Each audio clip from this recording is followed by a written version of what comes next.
Hello and welcome to another episode of Unstuck with Hypnopunk. I am Hypnopunk and today's podcast is all about suffering. Now let me make a distinction. There's two types of suffering. We're not talking about the suffering where you just stay stuck in your problem and accept it for what it is and never move forward. You accept your lot in life, that you are an anxious person, a depressed person, a fat person, a skinny person, a happy person, a sad person, and that's it, and there's nothing you can do about it, and this is your life. We're not talking about that kind of suffering, which will destructive suffering we'll come into later. We'll talk about the kind of suffering which is illustrated a lot in Stoicism. The kind of suffering where you face the things that you're scared of, whether that be going without food, going without water, even going without air for a period of time.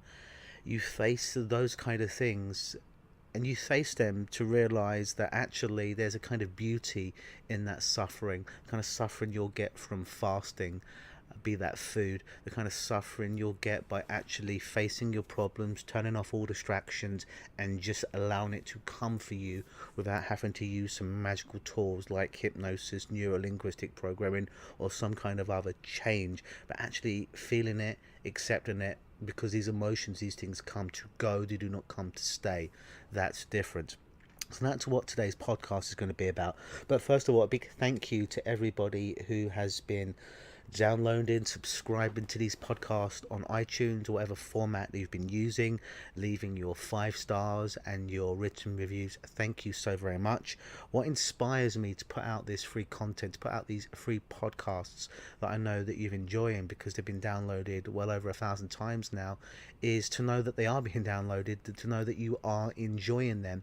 And how I know that is when you leave 5-star reviews, when you leave a couple of sentences to say what you like about the shows. That motivates me, that inspires me to want to put out more content, to communicate with you guys more regularly. So that's how I win here. That's how it becomes win-win. It becomes win for you because I put out all this great content that I know you're enjoying. The win for me is to know that you're actually enjoying it. So iTunes or whatever format that you're using, know, and we can get more people listening to this and spread the good word. So please keep doing that. Also, I offer a power session. What a power session is 30 minutes via Skype with me, no matter where you are in the world, where we get to talk about something that you're stuck with and ideally help you to become unstuck with it, much like the show title says. And all you need to do to claim your free power session with me, which is very, very powerful, can change your life, is simply when you've left your 5-star review on iTunes or whatever format that you've used and you've left a couple of sentences, shoot me an email at mail@lukenosis, mail at lukeenosis.com. Let me know, send me a snapshot of it, and then from there we actually book in your Skype session. But back on with the show. Suffering. Now, I'll give you an example of this. Recently, I've done a 3-day water fast where all I drank was water. I had no calories for 72 hours. Now, I did this for a couple of reasons over the Christmas season and so forth. As most people do, I overindulge, and I'm absolutely okay with doing that for a few days. And I know that weight comes and that weight goes just almost as quickly as it comes. So that wasn't the main reason for me to do it as part of a weight loss program, although it can be very powerful. One of my reasons for fasting with no food for 3 days was to see if I could do it, because it was something that, yes, of course, I know that people have been able to do it and survive and be absolutely okay with it. Logically, I knew that, but I didn't know that I could do it. See, my record for fasting was many years ago. In fact, about 16 years ago, I fasted for about 61 hours and it was absolutely brutal. And the reason I stopped is because I started to get very lightheaded and hallucinate on the subway or the tube system in England, which is not too healthy. But I decided to do this after doing research about fasting and how it works, and how in fact the world record for fasting is approximately 386 days without any ill effect whatsoever. That's documented out there. And my fear also was with fasting that I'd lose muscle mass And in reality, when you look at the science behind it, you can go at least 4 weeks for most of us, the average person, and not lose any muscle at all, as long as you're continuing to work out, if indeed you do work out, to preserve that lean muscle. So you wouldn't even lose muscle even if you fasted for 4 weeks, which is an extreme. But the purpose of, I just wanted to see that I could do it. And I wanted to see that it was something that I was running from, that I wasn't aware that I could do it, and I wanted that experience of doing it. So I did it. I limited the stresses of my life for a period of 3 days, and I just drank water. And it was quite something. And I got to be honest, over that period of 3 days, I probably only legitimately got tummy hungry 3 times in 72 hours. And the hunger lasted really a couple of minutes, and then it just bypassed from there. So it was quite something. And once I got through that first day, and when I got through that second day, which was the biggest challenge for me, and I got to that third day, I realised I could do this. It was possible, and I could live my life. I didn't have to necessarily be a hermit. I still trained, I still went out, I still worked, and I could do this. And there was a level of suffering. I was giving up something that we all do, and we all take for granted, eating too much, and thinking we need to eat way more food and way more regularly than we actually need. But when I took all that time away and didn't eat for 72 hours, for 3 days, I realised, wow, yes, I am suffering in this moment, but there's a kind of beauty in this suffering. There's kind of spirituality, even if you believe in such a thing, in doing this. This thing that I'd feared, this thing that I was led to believe that I needed every day, multiple times a day, being a personal trainer in the past, eating 6 times a day, you need to do that to speed up your metabolism. I realised it was all bullshit. And at the end of the 3 days, I'd lost 13 pounds, most of it being water weight. But my strength hadn't gone down. My muscles hadn't reduced. But I just overcome this temporary suffering in order to have this breakthrough in my life. And that's the kind of suffering I'm talking about. An interesting thing that I did in the fasting, when it was getting a little challenging for me in around about the 34 to 38 hour period, I'm like, well, it's getting a little tough for me now, but it was only a thought inside my head. But I know that I can go days without eating. So what I did then was I had a bath, and I held my head under the water and realised that although I could go days, weeks, potentially a year without eating, I could only go minutes without breath. And suddenly, as I held my breath, again, not to do any form of self-harm, but to have a moment of suffering to put my life in perspective. When I held my breath for approximately a minute or so, I realised that's all that I could do. And in that minute, I forgot all about food. I forgot all about eating. And all I wanted was a breath. All I wanted was air. And it really started to put my life into perspective. All these things that we take for granted. And it goes back to a story that a couple of years ago, I'd had many problems with food throughout my whole life, being overweight, underweight, being in okay shape, and doing this yo-yo for many times. And before I go into this story, please bear in mind this is not a podcast about weight loss. It's not a podcast about eating. It just so happens that some of these stories that have happened to me, as far as come to suffering, are illustrated in restricting food or not eating and fasting. But this is not solely about weight loss. Please bear that in mind. And I remember a few years ago, I'd lost weight, gained weight my whole life, and I decided I just didn't want this problem anymore. I didn't want the problem of overeating anymore, being addicted to sugar. I just, give me a new set of problems, but I'm sick of this problem. So I determined that I just was, whatever this thing was that was causing me to overeat, to eat too much sugar, to feel shitty, this thing that I was telling myself that when I ate too much sugar I felt good, it was only there to really suppress my emotions and prevent me from feeling something that I was scared of. So it was a way to avoid this suffering of facing whatever it was that I needed to face inside my head. So I remember walking around downtown Toronto and I had this craving for sugar that came on. And all I wanted to do was eat. All I wanted to do was run away. And I said no, because I'd resolved to make this point that I was, whatever this thing was about food that I'd tried to work on but essentially didn't fix, was always there. I was just going to let it come, and I was going to face it, whatever it was. And I didn't know what it was and why I did these things, but I was going to face it, and I was going to deal with any level of suffering inside that I needed to. And I remember it was a Thursday, and I was walking around downtown Toronto, around the City Hall district, and it came. This intense darkness, this intense sadness that I didn't quite know where it came from or why it came, but it was just there, and I didn't need to know. And it came, and it lasted. It seemed like it lasted for an eternity, this suffering. All I wanted to do was run away. I didn't know why it was there. I just knew that I felt bad, I felt sad, I felt alone, I felt scared. Didn't know why. And I have all these skills as a hypnotist, as a change worker for over 21 years. I could make them disappear, but I decided to face it.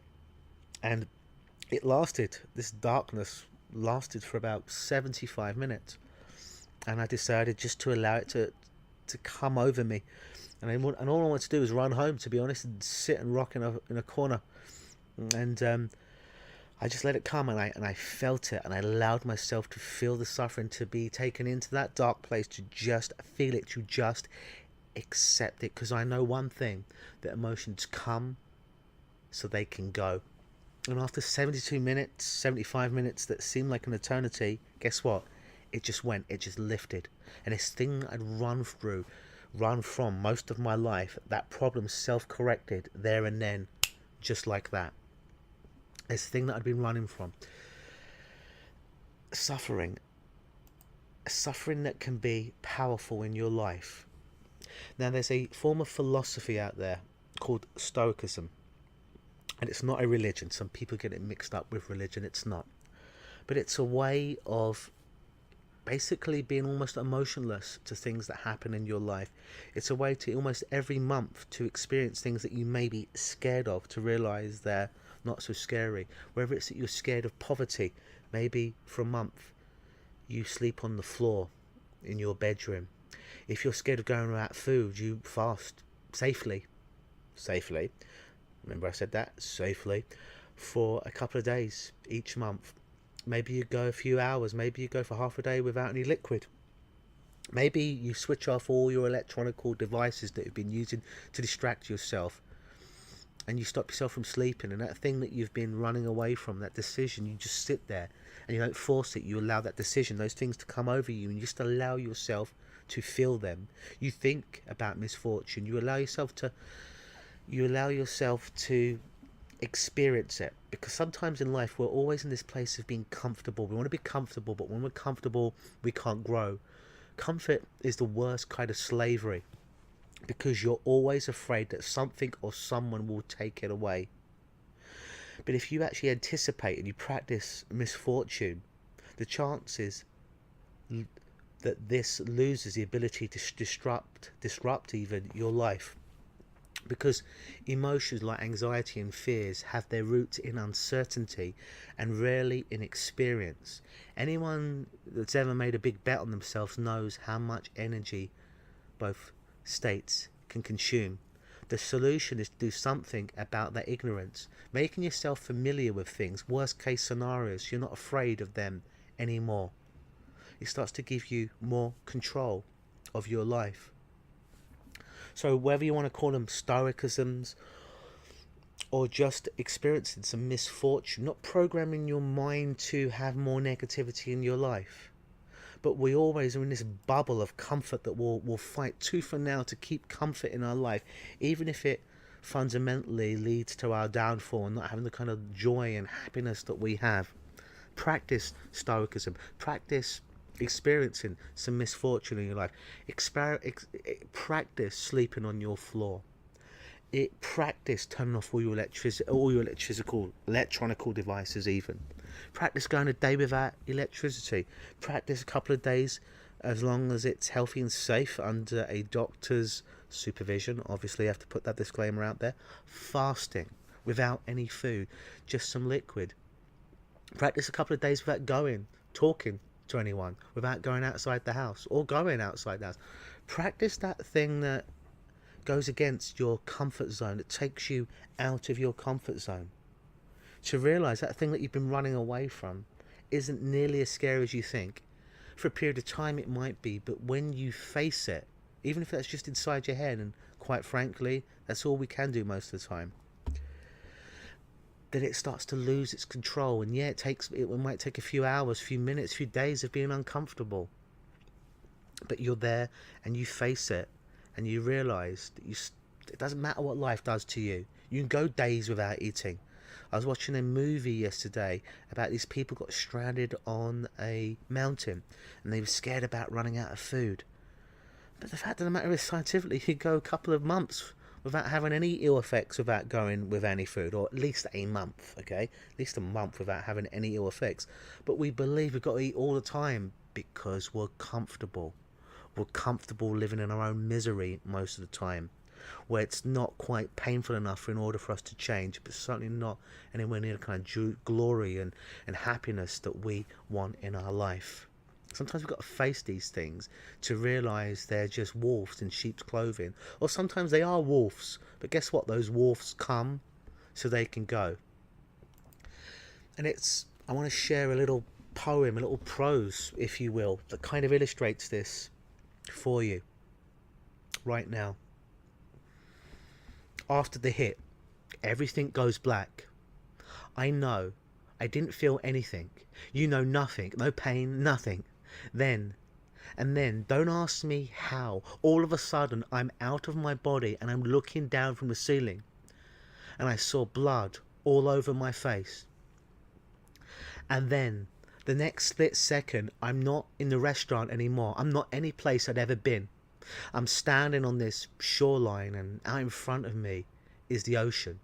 Only it's not water, it's fire. And it's the most terrible thing that I've ever seen in my whole life. And don't tell me it's just a dream. I know the difference. I remember everything, every detail, every moment from that second on.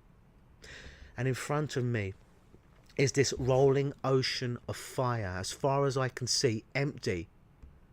As nobody in it. And I look around, and all along the shore there are thousands and thousands of people standing there staring like I was. And I see this guy that I know. We worked together a long time ago. We were partners. He was killed in a wreck. Well, we recognized each other, but we didn't talk. I mean, nobody talked. We just stood there. And I saw more people. And I thought, oh God, I saw people that I'd hit, people that I'd sent there. And I was sorry. But it was too late, because I knew we were in a prison that was going to last forever. And I remember right there at that moment, if only somebody had told me about this, I'd have done anything not to have come here, anything. Then there's this man that walks by, and he's got this face, a strong face, but it was also full of kindness. And he wasn't afraid of anything. And I remember thinking, if he would just look at me, just look my way, see me, he'd get me out of here. He'd know what to do. But I just couldn't get his attention because I couldn't move. But then, just before he was out of sight, he turned around and he looked my way.